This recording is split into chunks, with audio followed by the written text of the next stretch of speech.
Headlines presented by Parul University, Vadodara, Gujarat. ಬೆಂಗಳೂರಿನ ಅಂತರ್ಜಲ ಹೆಚ್ಚಳಕ್ಕೆ ಬಿಡಬ್ಲ್ಯೂಎಸ್ಎಸ್ಬಿ ಪ್ಲಾನ್. ಬೋರ್ವೆಲ್ ಪಕ್ಕದಲ್ಲಿ ಇಂಗು ಗುಂಡಿ ಕಡ್ಡಾಯ. ಬಿಡಬ್ಲ್ಯೂಎಸ್ಎಸ್ಬಿ ಮಾಡಿದ್ರೂ ಹಣ ಮಾಲೀಕರೇ ಕೊಡಬೇಕು. ಬೇಸಿಗೆ ಬಿಸಿಲಿನಲ್ಲಿ ಪುಟ್ಟ ಮಕ್ಕಳಿಗೆ ಸಂಕಷ್ಟ ಸಾಧ್ಯತೆ.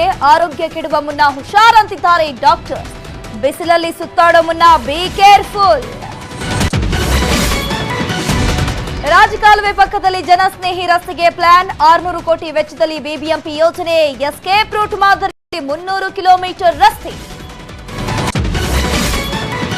ಪಾಟರಿ ರಸ್ತೆಯಲ್ಲಿ ಮುಗಿಯುತ್ತಿಲ್ಲ ಮೆಟ್ರೋ ಕಾಮಗಾರಿ. ಚಿಕ್ಕದಾದ ರಸ್ತೆಯಲ್ಲಿ ಟ್ರಾಫಿಕ್ನಿಂದ ಸಂಕಷ್ಟ. ಆದಷ್ಟು ಬೇಗ ಕಾಮಗಾರಿ ಮುಗಿಸ್ರಪ್ಪ ಅಂತಿದ್ದಾರೆ ಸವಾರರು. ನಾಳೆ ಬೆಂಗಳೂರಿನಲ್ಲಿ ಐಪಿಎಲ್ ಕ್ರಿಕೆಟ್ ಕಲರವ. ಪಂಜಾಬ್ ಜೊತೆ ನಮ್ಮ ಆರ್ಸಿಬಿ ಹುಡುಗರ ಹಣಾಹಣಿ. ಗೆದ್ದೇ ಗೆಲ್ತಾರೆ ಅನ್ನೋ ವಿಶ್ವಾಸದಲ್ಲಿದ್ದಾರೆ ಅಭಿಮಾನಿಗಳು.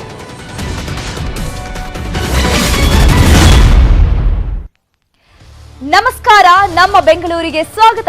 ನಾನು ಧನುಶ್ರೀ ಪೂಜಾರಿ. ಸಿಲಿಕಾನ್ ಸಿಟಿಯಲ್ಲಿ ನೀರಿನ ಬವಣೆ ನೀಗಿಸಲು ಪ್ಲಾನ್ ಮೇಲೆ ಪ್ಲಾನ್ ಅನ್ನ ಮಾಡ್ತಿದೆ ಜಲಮಂಡಳಿ. ಆದ್ರೆ ಇವೆಲ್ಲ ಬೇಸಿಗೆಗೆ ಮಾತ್ರ ಸೀಮಿತವಾಗ್ತಿದೆ. ಅಷ್ಟಕ್ಕೂ ಶಾಶ್ವತ ನೀರಿನ ಅಂತರ್ಜಲದ ಮಟ್ಟ ಹೆಚ್ಚಳಕ್ಕೆ ಈಗ ಮಾಡಿರೋ ಮತ್ತೊಂದು ಪ್ಲಾನ್ ಏನು ನೋಡಿ. ಅಂತರ್ಜಲ ಹೆಚ್ಚಳಕ್ಕೆ ಬಿಡಬ್ಲ್ಯೂಎಸ್ಎಸ್ಬಿ ಮೆಗಾ ಪ್ಲಾನ್. ಬೋರ್ವೆಲ್ ಪಕ್ಕ ಇಂಗು ಗುಂಡಿ ಕಡ್ಡಾಯ ಫಿಕ್ಸ್.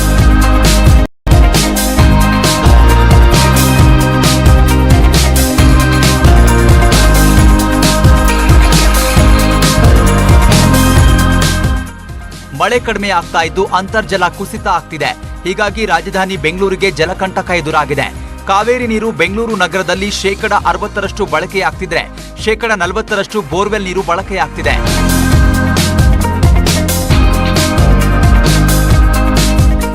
ಅಂತರ್ಜಲ ಮಟ್ಟ ಕುಸಿತದಿಂದ ಬೋರ್ವೆಲ್ಗಳು ಬತ್ತಿ ಹೋಗ್ತಿದ್ದು ಜಲಕ್ಷಾಮ ಎದುರಾಗುವ ಭೀತಿ ಉಂಟಾಗಿದೆ. ಶಾಶ್ವತ ಅಂತರ್ಜಲ ಮಟ್ಟ ಹೆಚ್ಚಳಕ್ಕೆ ಬಿಡಬ್ಲ್ಯೂಎಸ್ಎಸ್ಬಿ ಪ್ಲಾನ್ ಮಾಡಿದ್ದು ಬೆಂಗಳೂರು ನಿವಾಸಿಗಳಿಗೆ ಜಲಮಂಡಳಿ ಖಡಕ್ ಸೂಚನೆ ಕೊಟ್ಟಿದೆ. ಬೋರ್ವೆಲ್ ಇದ್ರೆ ಇಂಗು ಗುಂಡಿ ಇರಲೇಬೇಕು. ಒಂದು ಬೋರ್ವೆಲ್ಗೆ 2 ಗುಂಡಿ ಇರಲೇಬೇಕು. ಮಳೆ ನೀರು ಕೊಯ್ಲು ಕೂಡ ಕಡ್ಡಾಯ ಅಂತ ಹೊರಡಿಸಲಾಗಿದೆ. ಭೂಮಿ ತಾಯಿಗೆ ನೀರನ್ನು ವಾಪಸ್ ಕೊಡೋದಕ್ಕೆ ನಾವು ಮಳೆ ನೀರನ್ನು ಇಂಗಿಸೋದಕ್ಕೆ ಏನು ಕ್ರಮ ವಹಿಸಬೇಕಂತ ಮಾಡ್ತಾ ಇದ್ದೀವಿ.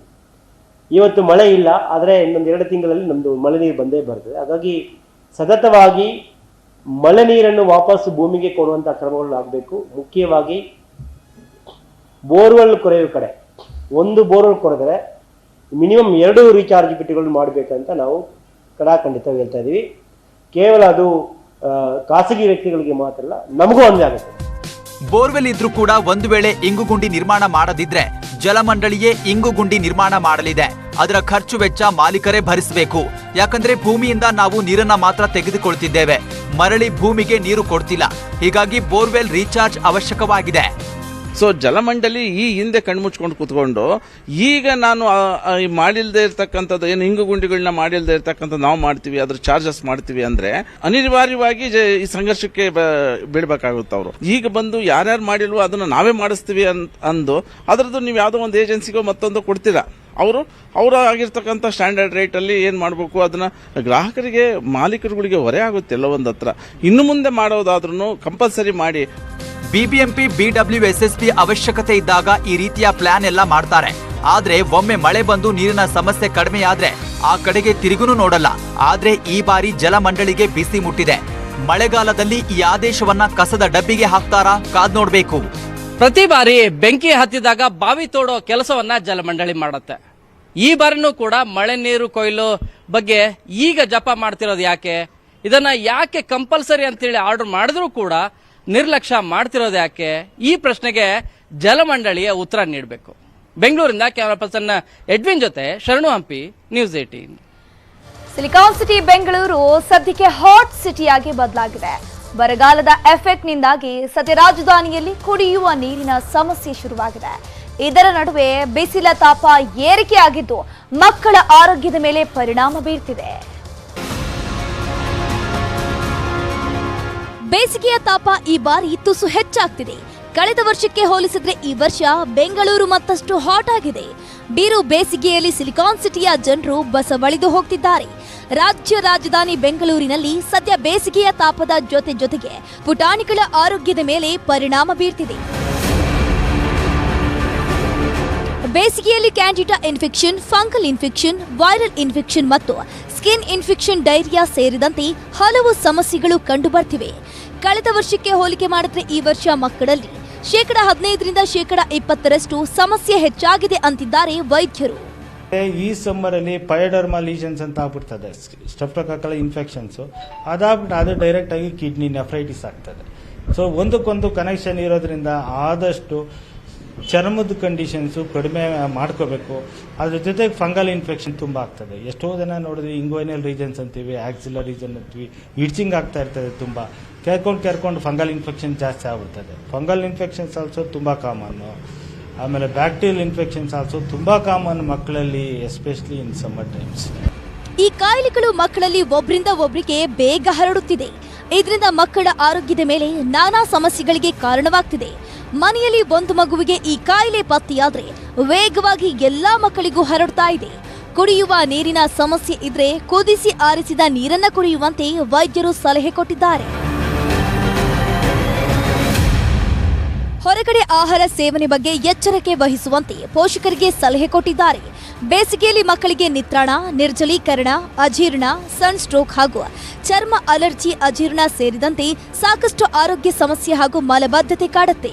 ಪೋಷಕರಿಗೆ ಎಚ್ಚರಿಕೆಯಿಂದ ಇರುವಂತೆ ವೈದ್ಯರು ಸಲಹೆ ನೀಡಿದ್ದಾರೆ. ಪೋಷಕರು ಕೂಡ ಆತಂಕವನ್ನ ಹೊರಹಾಕ್ತಿದ್ದಾರೆ. ನನ್ನ ಮಗನಿಗೆ ಚೆನ್ನಾಗಿ ನೀರು ಕುಡಿಸ್ತೀನಿ. ಅವನು ಆಟ ಆಡ್ಕೊಂಡ್ ಬರ್ತಾನೆ. ಆಚೆ ಆಟ ಆಡ್ಕೊಂಡ್ ಬಂದಿದ ತಕ್ಷಣ ಕೈಕಾಲು ತೊಳಸಿ ಕ್ಲೀನಾಗಿ ಬೇರೆ ಬಟ್ಟೆ ಹಾಕು ಅಂತ ಹೇಳ್ತೀನಿ.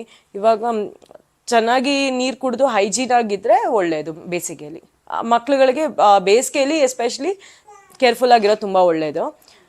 ಸ್ವಲ್ಪ ಮುಂಚೆ ಎಲ್ಲ ಚಿಕನ್ ಪಾಕ್ಸು ಎಲ್ಲ ಜಾಸ್ತಿ ಇತ್ತು. ಇವಾಗ ಅದೆಲ್ಲ ಗ್ರ್ಯಾಜುಯಲ್ ಕಮ್ಮಿ ಆಗ್ತದೆ. ಆದರೂ ನಮ್ಮ ಹುಷಾರಲ್ಲಿ ನಾವಿರೋದ್ರಿಂದ ಒಳ್ಳೆಯದು. ಮಕ್ಳುಗಳನ್ನ ನಮ್ಮ ಹುಷಾರಲ್ಲಿ ನಾವು ನೋಡ್ಕೊಳ್ಳೋದು ಒಳ್ಳೆಯದು. ಕಳೆದ ವರ್ಷಕ್ಕೆ ಹೋಲಿಸಿದ್ರೆ ಈ ವರ್ಷ ಬೆಂಗಳೂರು ಮತ್ತಷ್ಟು ಹಾಟ್ ಆಗಿದೆ. ಪೋಷಕರು, ಮಕ್ಕಳು ರಣ ಬಿಸಿಲಿಗೆ ಮೈ ಓಡದಂತೆ ಎಚ್ಚರಿಕೆ ವಹಿಸಬೇಕಿದೆ. ದೇಹದ ಉಷ್ಣತೆ 40 ಡಿಗ್ರಿ ಸೆಲ್ಸಿಯಸ್ಗಿಂತ ಹೆಚ್ಚಾದ್ರೆ ಗಂಭೀರ ಸಮಸ್ಯೆ ಉಂಟಾಗುವ ಸಾಧ್ಯತೆ ಇದೆ. ಹಂಸಶ್ಯಾಮಲ, ನ್ಯೂಸ್ 18 ಬೆಂಗಳೂರು. ಒತ್ತುವರಿ ತೆರವು ಮಾಡಿರುವ ರಾಜಕಾಲುವೆ ಬಫರ್ ಝೋನ್ನಲ್ಲಿ ಜನಸ್ನೇಹಿ ಪಥ ನಿರ್ಮಿಸಲು ಪಾಲಿಕೆ ಇದೀಗ ಮುಂದಾಗಿದೆ. ಒಟ್ಟು 300 ಕಿಲೋಮೀಟರ್ ಉದ್ದದ ಜನಸ್ನೇಹಿ ಪಥಕ್ಕೆ 600 ಕೋಟಿ ವೆಚ್ಚಕ್ಕೆ ಪ್ಲಾನ್ ಮಾಡಿದ್ದಾರೆ. ಹಾಗಿದ್ರೆ ಇದರಿಂದ ಜನರಿಗೆ ಏನು ಲಾಭ? ಏನಿದು ಜನಸ್ನೇಹಿ ಪಥ? ಈ ಸ್ಟೋರಿಯನ್ನ ನೋಡಿ. ರಾಜಕಾಲುವೆ ಬಫರ್ ಝೋನ್ನಲ್ಲಿ ಹೊಸದಾಗಿ ರಸ್ತೆ ನಿರ್ಮಾಣ ಮಾಡೋದಕ್ಕೆ ಬಿಬಿಎಂಪಿ ಮುಂದಾಗ್ತಾ ಇರುವಂತದ್ದು.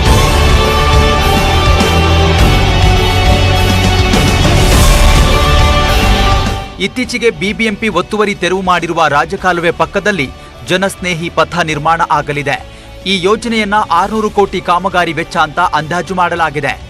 ಇವತ್ತು ನಮ್ಮ ರಾಜಕಾಲುವೆಗಳಿದೆ. ರಾಜಕಾಲುವೆಗಳ ಪಕ್ಕದಲ್ಲಿ ನೋ ಕನ್ಸ್ಟ್ರಕ್ಷನ್ ಝೋನ್ ಅಂತ ಬಫರ್ ಝೋನು ಇದೆ.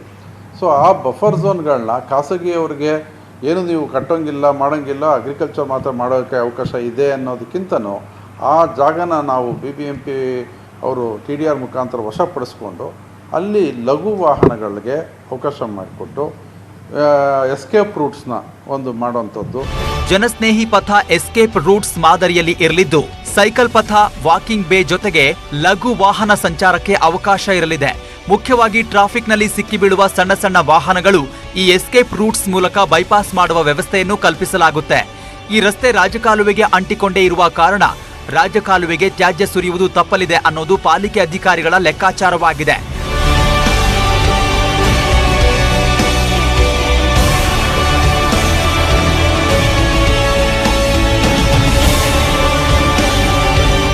$900 ಕಿಲೋಮೀಟರ್ಗೂ ಅಧಿಕ ದೂರ ರಾಜಕಾಲುವೆ ವ್ಯಾಪ್ತಿ ಇದೆ. ಈ ಪೈಕಿ ಆರಂಭಿಕವಾಗಿ 300 ಕಿಲೋಮೀಟರ್ ವ್ಯಾಪ್ತಿಗೆ ಜನಸ್ನೇಹಿ ಪಥ ನಿರ್ಮಾಣ ಆಗ್ತಿದೆ. ಇದಕ್ಕೆ 600 ಕೋಟಿ ಅಂದಾಜು ಮಾಡಲಾಗಿದೆ. ಬೆಂಗಳೂರು ಹೊರವಲಯದಲ್ಲಿ ಈ ಜಾಲ ನಿರ್ಮಾಣ ಆಗಲಿದ್ದು ಪೀಕ್ ಅವರ್ಸ್ನಲ್ಲಿ ಸಂಚಾರ ದಟ್ಟಣೆ ಕಡಿಮೆ ಕೂಡ ಆಗಲಿದೆಯಂತೆ.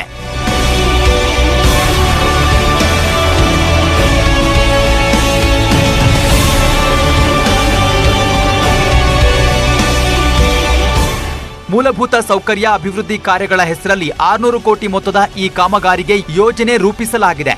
ಪಾಲಿಕೆ ಯೋಜನೆ ಘೋಷಣೆ ಮಾಡಿ ಅದರಿಂದ ಜನರಿಗೆ ಲಾಭ ಆಗುವಂತೆ ಮಾಡಬೇಕಾಗಿದೆ. ಅದರ ಬದಲು ತಮ್ಮ ಲಾಭ ನೋಡ್ಕೊಂಡ್ರೆ ಕಷ್ಟ ಎನ್ನುವಂತಾಗಲಿದೆ. ಪಾಳು ಬಿದ್ದಿರುವಂತಹ ರಸ್ತೆಯನ್ನ ಜಾಗವನ್ನ ರಸ್ತೆಯಾಗಿ ಮರು ನಿರ್ಮಾಣ ಮಾಡಿ ಅದನ್ನ ಬಳಕೆ ಮಾಡೋದಕ್ಕೆ ಬಿಬಿಎಂಪಿ ಮುಂದಾಗ್ತಾ ಇರುವಂತದ್ದು. ಇದಕ್ಕೆ ಬರೋಬ್ಬರಿ 600 ಕೋಟಿ ರೂಪಾಯಿ ರಾಜ್ಯ ಬಜೆಟ್ನಲ್ಲೂ ಕೂಡ ಅನುದಾನ ಕೊಟ್ಟಿರುವಂತದ್ದು. ಕ್ಯಾಮರಾ ಪರ್ಸನ್ ಸುನಿಲ್ ಜೊತೆ ಆಶಿಕ್ ಮುಲ್ಕಿ, ನ್ಯೂಸ್ 8 ಬೆಂಗಳೂರು. 4 ವರ್ಷ ಅಂತಿದ್ರು, ಆದ್ರೆ 5 ವರ್ಷವಾಗಿದೆ. ಆದ್ರೂ ನಮ್ಮ ಮೆಟ್ರೋ ಕಾಮಗಾರಿ ಕುಂಟುತ್ತಲೇ ಸಾಗಿದೆ. ಇದರಿಂದ ನಗರದ ಹೃದಯ ಭಾಗದ ಜನತೆಗೆ ನಿತ್ಯ ಜೀವನ ನಡೆಸೋದೇ ನರಕ ಯಾತನೆ ಆಗ್ಬಿಟ್ಟಿದೆ. ಎಲ್ಲಿ ಏನಿದು ಸಮಸ್ಯೆ ನೋಡಿ.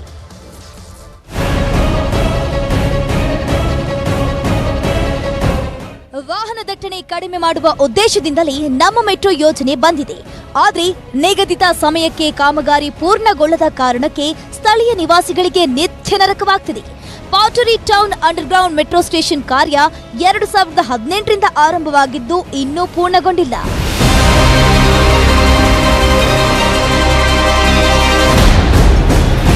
ಪಾಟರಿ ಟೌನ್ನ 50ಕ್ಕೂ ಹೆಚ್ಚು ಕುಟುಂಬಗಳಿಗೆ ಸಾಕಷ್ಟು ಹಿಂಸೆಯಾಗ್ತಿದೆ. ಇದರ ಜೊತೆಗೆ ಫ್ರೆಜರ್ ಟೌನ್, ಶಿವಾಜಿನಗರ ಕಡೆ ತೆರಳುವ ಸವಾರರಿಗೂ ನಿತ್ಯ ಸಂಕಷ್ಟವಾಗಿದೆ. ಸರ್, ನಮ್ಮ ಡಿಮ್ಯಾಂಡ್ ಪುಲಕೇಶ್ ನಗರದಲ್ಲಿ ಮೆಟ್ರೋ ಸ್ಟೇಷನ್ ಹೊಸದಾಗಿ ನಿರ್ಮಾಣವಾಗ್ತಾ ಇರುವ ಅದಕ್ಕೆ ಪುನೀತ್ ರಾಜ್ಕುಮಾರ್ ಅವರ ಹೆಸರಿಡಬೇಕಂತ ಹೇಳ್ಬಿಟ್ಟು ನಾವು ತುಂಬಾ ಒತ್ತಾಯ ಕೊಡ್ತಾ ಇದ್ವಿ ಸರ್ಕಾರಕ್ಕೆ.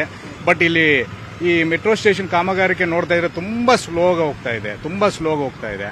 ನಾವು ಇತ್ತೀಚೆಗೆ ಕೆಲವು ನಮ್ಮ ಮೆಟ್ರೋ MD ಅವರಿಗೆ ಹಾಗೂ ಅಫಿಷಿಯಲ್ಸ್ ಭೇಟಿ ಮಾಡಿ ಇದ್ರ ಬಗ್ಗೆ ಚರ್ಚೆ ಮಾಡಿದಾಗ ಅವ್ರು ಒಂದೊಂದು ವರ್ಷ ಇನ್ನು ಮುಂದಕ್ಕೆ ಆಗ್ತಾನೆ ಇದ್ದಾರೆ. ನಡೀತಾ ಇದೆ ಸರ್, ಅದೇ ಜಲ್ದಿ ಆದ್ರೆ ಒಳ್ಳೇದು. ಆಗ್ತಾ ಇದೆ ಕೆಲಸ, ಆದ್ರೆ ಸ್ವಲ್ಪ ಜಲ್ದಿ ಆದ್ರೆ ಒಳ್ಳೇದು. ಟ್ರಾಫಿಕ್ ಆಗುತ್ತೆ ಸರ್, ಆ ಕಡೆ ಈ ಕಡೆ ಬಂದ್ ಅಲ್ಲಿ ರಸ್ತೆ ಅವಾಗ ಬಂದ್ ಮಾಡ್ತಾರಲ್ಲ, ಈ ಕಡೆ ಫುಲ್ ಡಸ್ಟ್ ಟ್ರಾಫಿಕ್ ತೊಂದರೆ ಆಗ್ತಾ ಇದೆ. ಜಲ್ದಿ ಆದ್ರೆ ಒಳ್ಳೇದು. ಕಾಳಿನ ಅಗ್ರಹಾರದಿಂದ ನಾಗವಾರದವರೆಗಿರುವಂತಹ ಮೆಟ್ರೋ ರೀಚ್ 6 ಮತ್ತು 2ನೇ ಹಂತದ ಕಾಮಗಾರಿ ಕಾರ್ಯ ಮುಂದಿನ ವರ್ಷ ಪೂರ್ಣಗೊಳ್ಳಲಿದೆ ಅಂತ ಡಿಸಿಎಂ ಡಿಕೆ ಶಿವಕುಮಾರ್ ಘೋಷಣೆ ಮಾಡಿದ್ದಾರೆ. ಆದ್ರೆ ಅಂಡರ್ ಗ್ರೌಂಡ್ ಕಾಮಗಾರಿ ಮುಗಿದಿದೆ, ಮೇಲ್ಭಾಗದ ಕೆಲಸ ಇನ್ನೂ ಬಾಕಿ ಇದೆ.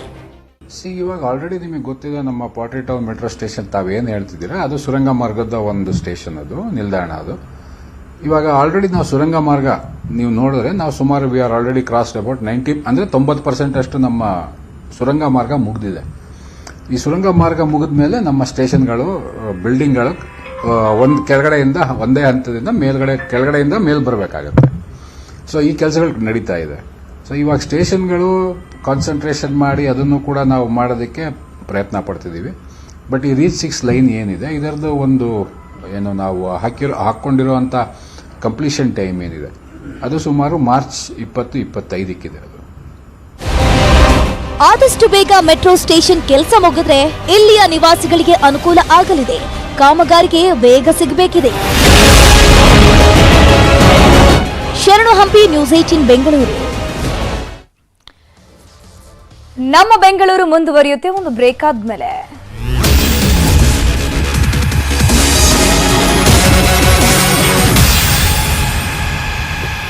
ವಿವಿಧತೆಯಲ್ಲಿ ಏಕತೆ.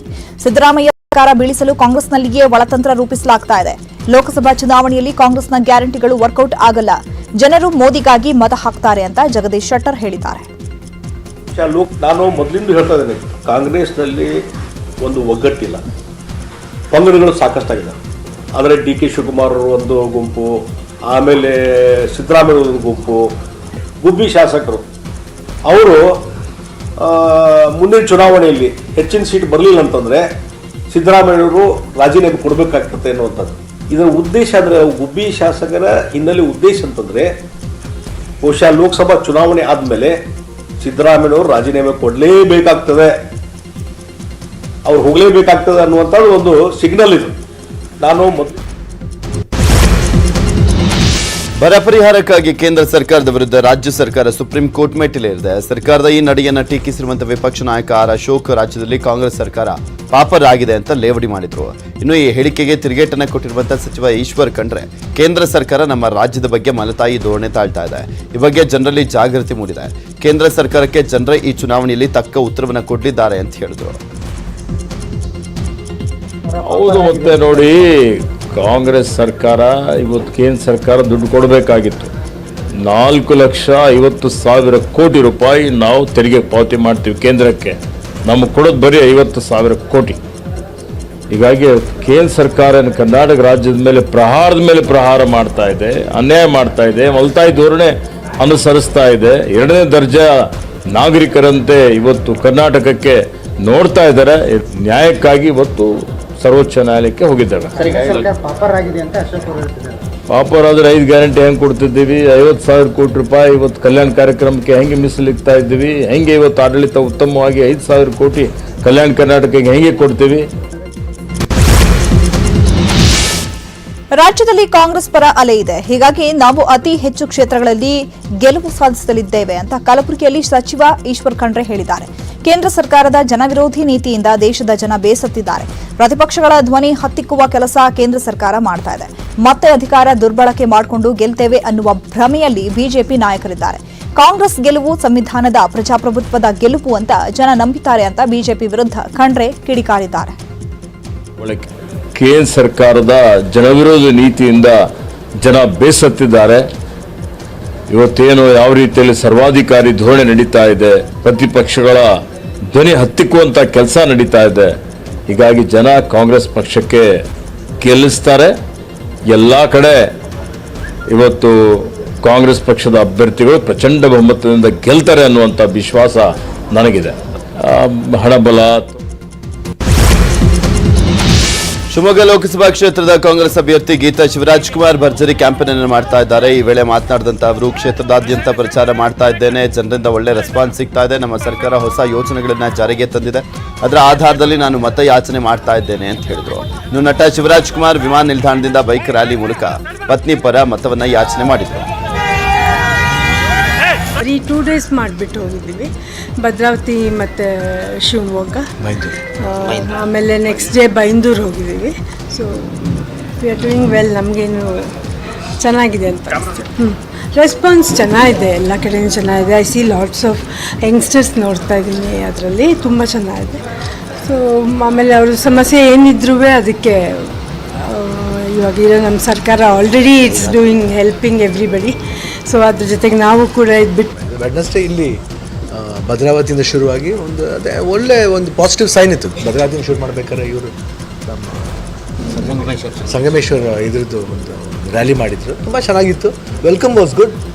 ಯಾವಾಗಲೂ ಬಂದ ತಕ್ಷಣ ಒಂದು ಪಾಸಿಟಿವ್ನೆಸ್ ಇತ್ತು, ಜನಗಳ ಒಂದು ರಿಯಾಕ್ಷನ್ ಇರ್ಬೋದು. ಯಾಕಂದರೆ ಇದು ಎಷ್ಟು ಜನ ಸೇರ್ತಾರೆ ಅನ್ನೋದಲ್ಲ, ಎಷ್ಟು ಜನ ನೋಡ್ತಾರೆ, ಯಾವ ರೀತಿ ನೋಡ್ತಾರೆ.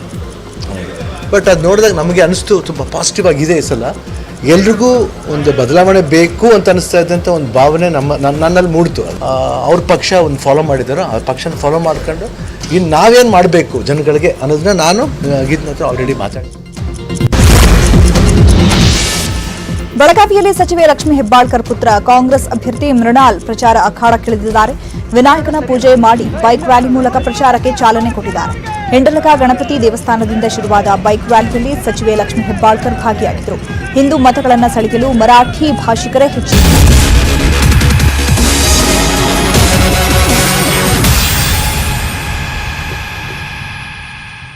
Welcome back. ರಾಜಧಾನಿ ಬೆಂಗಳೂರಿನಲ್ಲಿ ಇಂದೇ ಹೋಳಿ ಹಬ್ಬ ರಂಗೇರಿದೆ. ವೀಕೆಂಡ್ ದಿನವೇ ಕಬ್ಬನ್ಪೇಟೆಯಲ್ಲಿ ಡಿಜೆ ಸದ್ದಿಗೆ ಕಾಮನ ಹಬ್ಬವನ್ನ ಸಂಭ್ರಮ ಸಡಗರದಿಂದ ಆಚರಿಸಿದ್ದಾರೆ. ಹೋಳಿ ಸೆಲೆಬ್ರೇಷನ್ ಝಲಕ್ ಇಲ್ಲಿದೆ ನೋಡಿ. ಕಬ್ಬನ್ಪೇಟೆಯಲ್ಲಿ ಹೋಳಿ ಹಬ್ಬದ ಕಲರವ, ಡಿಜೆ ಬೀಟ್, ಪರಸ್ಪರ ಬಣ್ಣ ಎರಚುವ ಸಂಭ್ರಮ.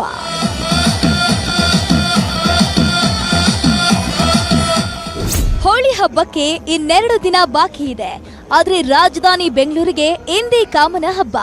ವೀಕೆಂಡ್ ಕಾರಣ ಹೋಳಿ ಸಂಭ್ರಮಾಚರಣೆಯನ್ನ ಇಂದೇ ಮಾಡಲಾಗಿದೆ. ಅದರಲ್ಲೂ Cubbonpet, SP road, avenue road ಹೀಗೆ ವಾಣಿಜ್ಯ ಮಳಿಗೆಗಳೇ ಇರುವ ಚಿಕ್ಕಪೇಟೆಯಲ್ಲಿ ಹೋಳಿ ಸಂಭ್ರಮ ಜೋರಾಗಿತ್ತು.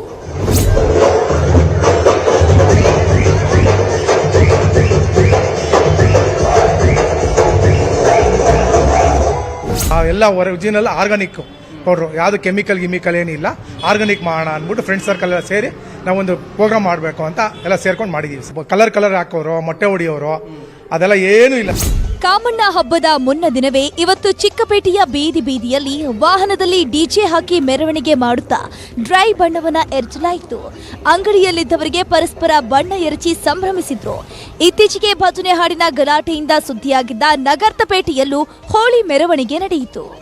ಫ್ಯಾಮಿಲಿ ಫ್ರೆಂಡ್ಸ್ ಎಲ್ಲರೂ ಸೇರಿ ಇಡೀ ಕಬ್ಬನ್ಪೇಟೆ ಅವಿನಿ ರೋಡ್ ರಸ್ತೆನಲ್ಲಿ ಇರುವಂತ ಎಲ್ಲರೂ ಫ್ಯಾಮಿಲಿ ಫ್ರೆಂಡ್ಸ್ ಎಲ್ಲ ಸೇರಿ ಇವತ್ತು ಡ್ರೈ ಹೋಲಿ ಮಾಡ್ತಾ ಇದ್ದಾರೆ. ಆರ್ಗಾನಿಕ್ ಕಲರ್ಸು, ಮಕ್ಕಳು ಎಲ್ಲರೂ ತುಂಬಾ ಖುಷಿಯಿಂದ ಹೋಲಿ ಆಚರಿಸಿದ್ದಾರೆ. ಇವತ್ತು ತುಂಬಾ ಚೆನ್ನಾಗಿತ್ತು, ತುಂಬಾ ಸೂಪರ್ ಆಯ್ತು. ಮಕ್ಕಳು, ವಯಸ್ಸಾದವರು ಎಂಜಾಯ್, ಫುಲ್ ಯುವಕರೆಲ್ಲ ಎಂಜಾಯ್ ಮಾಡಿದ್ದಾರೆ. ಈ ಸಲ ತುಂಬಾ ಜೋರಾಗಿ ಚೆನ್ನಾಗಿದೆ. ಈ ಸಲ ಫುಲ್ ಪೇಟೆನೆ ಕಬ್ಬನ್ಪೇಟೆ ಫುಲ್ ಎಂಜಾಯ್ಮೆಂಟ್ ಮಾಡ್ತಾರೆ. ಸಮಾಧಾನದ ವಿಷಯ ಬಂದ್ರೆ ಈ ಬಾರಿ ಡ್ರೈ ಹೋಳಿ ಆಚರಿಸಿದ್ದು ಎಲ್ಲೂ ನೀರು ಬಳಸಿ ಹಬ್ಬ ಆಚರಣೆ ಮಾಡಿಲ್ಲ. ನೀರನ್ನೇ ಬಳಸದೆ ಹೋಳಿ ಆಡಿದ್ದು ವಿಶೇಷ. ಸಿಲಿಕಾನ್ ಸಿಟಿ ಬೆಂಗಳೂರಿನಲ್ಲಿ ಇನ್ನೆರಡು ದಿನ ಬಾಕಿ ಇದೆ. ಇವತ್ತೇ ಅಂದ್ರೆ ಸಂಡೇನೆ ಹೋಲಿ ಸೆಲೆಬ್ರೇಷನ್ ಜೋರಾಗಿರೋದು ಕಂಡು ಬರ್ತಾ ಇದೆ. ಸೊ ಎಲ್ಲರೂ ಕೂಡ ಇಲ್ಲಿರೋರೆಲ್ಲರೂ ಕೂಡ ಸೆಲೆಬ್ರೇಷನ್ ಎಂಜಾಯ್ ಮಾಡ್ತಾ ಇದ್ದಾರೆ, ವಿಶ್ ಮಾಡ್ತಾ ಇದ್ದಾರೆ. ಬೆಂಗಳೂರಿಂದ ಕ್ಯಾಮರಾ ಪರ್ಸನ್ ಎಡ್ವಿನ್ ಜೊತೆ ಶರಣು ಹಂಪಿ, ನ್ಯೂಸ್ 18. ಬೆಂಗಳೂರಿನಲ್ಲಿ ನಾಳೆ IPL ಹಬ್ಬ ಶುರುವಾಗಲಿದೆ. ಹೊಡಿ ಬಡಿ ಹಬ್ಬಕ್ಕೆ ನಮ್ಮ RCB ಆಟಗಾರರು ಸಕಲ ಸಿದ್ಧತೆಯನ್ನ ಮಾಡಿಕೊಳ್ತಾ ಇದ್ದಾರೆ. ನಾಳಿನ ಪಂದ್ಯಕ್ಕೆ ಈಗಾಗಲೇ ತವರು ನೆಲದಲ್ಲೇ ಭರ್ಜರಿ ತಾಲೀಮು ನಡೆಸುತ್ತಿದ್ದಾರೆ. ಅಭಿಮಾನಿಗಳು ಕಾತುರದಿಂದ ಕಾಯ್ತಿದ್ದಾರೆ.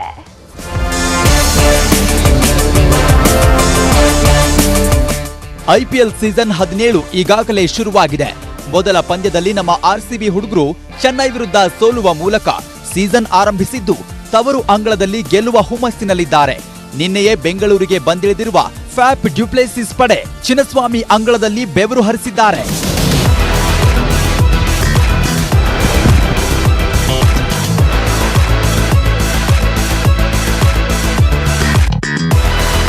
ಬದ್ಧ ವೈರಿ CSK ವಿರುದ್ಧ ಸೋತಿರುವ RCB ಎರಡನೇ ಪಂದ್ಯದಲ್ಲಿ ಗೆಲ್ಲುವ ಮೂಲಕ ಈ ಸೀಸನ್ನ ಅಂಕಪಟ್ಟಿಯಲ್ಲಿ ಖಾತೆ ತೆರೆಯಲು ಸಜ್ಜಾಗಿದೆ. ಪಂಜಾಬ್ ವಿರುದ್ಧ ನಾಳೆ ಪಂದ್ಯ ಆಡಲಿದ್ದು ಪ್ರಾಕ್ಟೀಸ್ ಮಾಡಿದ್ದಾರೆ. ನಾಯಕ ಫ್ಯಾಪ್, RCB ದಾಖಲೆ ವೀರ Virat Kohli, Cameron green, Maxwell, Dinesh Karthik ಹಾಗೂ ಮೊದಲ ಪಂದ್ಯದಲ್ಲಿ ಭರ್ಜರಿ ಬ್ಯಾಟಿಂಗ್ ಮಾಡಿದ್ದ ಅನುಜ್ ರಾವತ್ ನೆಟ್ಸ್ನಲ್ಲಿ ಭರ್ಜರಿ ಅಬ್ಬರಿಸಿದ್ದಾರೆ. ಅಭಿಮಾನಿಗಳು ಮಾತ್ರ ಗೆಲುವಿನ ನಗೆ ನೋಡಲು ಕಾಯ್ತಿದ್ದಾರೆ. ಕಳೆದ 16 ವರ್ಷಗಳಿಂದ ನಮ್ಮ RCB ಕಪ್ ಗೆದ್ದಿಲ್ಲ. ಆದ್ರೂ ಅಭಿಮಾನಿಗಳಾದಂತಹ ನಮ್ಮ ಅಭಿಮಾನ ಯಾವುದೇ ಕಾರಣಕ್ಕೂ ಕಡಿಮೆ ಆಗಿಲ್ಲ. ಈ ಸಲ ನಮ್ಮ ಲಕ್ ಚೆನ್ನಾಗಿದೆ ಅಂತ ನಂಬಿದ್ದೀನಿ. ಯಾಕಂದ್ರೆ ನಮ್ಮ ಹುಡುಗಿರು ಆಲ್ರೆಡಿ ಒಂದು ಕಪ್ ತಂದ್ಕೊಟ್ಟಿದ್ದಾರೆ RCBಗೆ. ಅದೇ ರೀತಿ ನಮ್ಮ ಹುಡುಗರು ಅದೇ ಹಾದಿಯಲ್ಲಿ ಹೋಗಿ ಈ ಸಲನೂ ನಮ್ಗೊಂದು ಕಪ್ ತಂದ್ಕೊಡ್ತಾರೆ ಅಂತ ನಂಬಿದೀವಿ. ಅಂಡ್ ಯಾವಾಗಲೂ ನಮ್ಮ ಅಭಿಮಾನಿಗಳು ಹೇಳೋ ಹಾಗೆ ಫಸ್ಟ್ ಮ್ಯಾಚ್ ದೇವ್ರಿಗೆ ಬಿಟ್ಟಿದೀವಿ. ನಾಳೆ ನಡೆಯುವಂತಹ ಪಂಜಾಬ್ ಮತ್ತೆ RCB ಮ್ಯಾಚ್ ಅಲ್ಲಿ RCB ಗೆಲ್ಲಿ ಅಂತ ಹೇಳ್ತಾ ಆಲ್ ದ ಬೆಸ್ಟ್ RCB. ಮೊದಲ ಪಂದ್ಯದಲ್ಲಿ ಲಯ ಕಳೆದುಕೊಂಡಿದ್ದ ಸಿರಾಜ್ ಪ್ರಾಕ್ಟೀಸ್ ಮಾಡಿದ್ದು RCB ಅಭಿಮಾನಿ ಬೆಂಗಳೂರು ಹುಲಿಗಳ practice session ಕಣ್ತುಂಬಿಕೊಂಡಿದ್ದಾರೆ.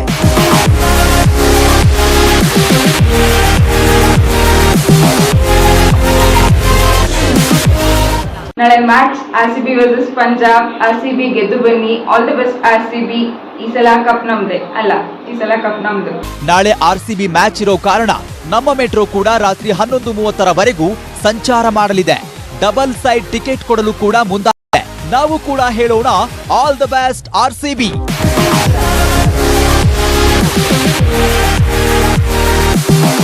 Satish Kanakapura, news 18. ಇದಾಗಿತ್ತು ಇವತ್ತಿನ ನಮ್ಮ ಬೆಂಗಳೂರು. ನೋಡ್ತಾ ಇರಿ ನ್ಯೂಸ್ 18, ಜಾಲ ನಮ್ಮದು, ಬಲ ನಿಮ್ಮದು.